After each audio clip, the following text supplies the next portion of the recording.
តោះមកដឹងអំពីប្រវត្តិតស៊ូរបស់ Elon Musk មុនក្លាយជាមហាសេដ្ឋីពិភពលោក Elon Musk គឺជាសហគ្រិននិងអ្នកបង្កើតបច្ចេកវិទ្យាដ៏ល្បីល្បាញម្នាក់របស់ពិភពលោកលោកត្រូវបានគេស្គាល់ថាជាមនុស្សម្នាក់ដែលបានជំរុញការអភិវឌ្ឍរថយន្តអគ្គិសនីបច្ចេកវិទ្យាអវកាសនិងបញ្ញាសិប្បនិម្មិត AI លោកកើតនៅថ្ងៃទី28ខែមិថុនាឆ្នាំ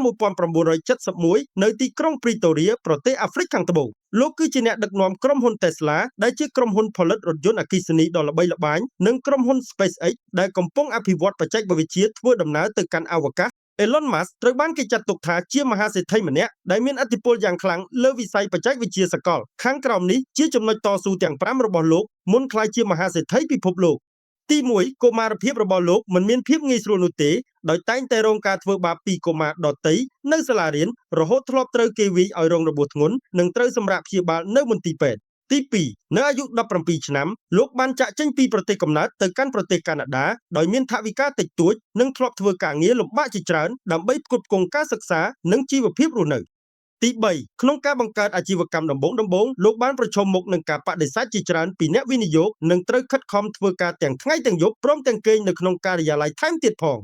ទី4នៅឆ្នាំ2008ក្រុមហ៊ុន Tesla និងក្រុមហ៊ុន SpaceX ស្ទើរតែខ្សែធនដោយរ៉ុកែតរបស់ក្រុមហ៊ុន SpaceX បរាជ័យបាញ់បង្ហោះ3លើកជាប់ៗគ្នាហើយលោកបានយកទ្រព្យសម្បត្តិផ្ទាល់ខ្លួនស្ទើរតែទាំងអស់មកទ្រទ្រង់ក្រុមហ៊ុនទី5ទោះបីជាជួបបរាជ័យនិងសម្ពាធយ៉ាងខ្លាំងក៏ដោយ Elon Musk មិនដែលបោះបង់ក្តីសុបិនរបស់ខ្លួនឡើយ